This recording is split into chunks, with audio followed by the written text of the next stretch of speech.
L'approfondimento giuridico dell'Avvocatura Civica della Regione è ancora nelle sue fasi finali e la riserva sarà sciolta ufficialmente solo tra un paio di giorni. Ma il destino del referendum sulla separazione di Venezia e Mestre appare ormai quasi certamente svincolato da quello dell'autonomia del Veneto.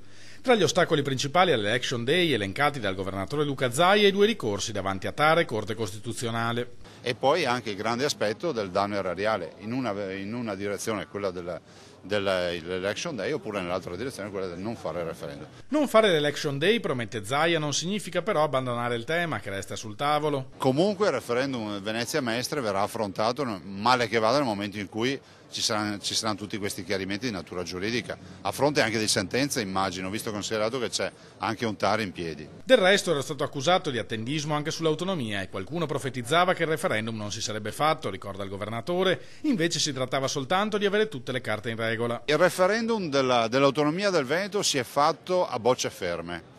Si è attesa l'impugnativa, si è attesa la sentenza, c'è stato dibattimento avanti alla Corte Costituzionale. Quando abbiamo avuto una sentenza definitiva si è convocato il referendum. Io il referendum dell'autonomia del Veneto lo potevo convocare formalmente già a giugno 2014, però ho aspettato tutte le sentenze in maniera tale che non ci fossero dubbi.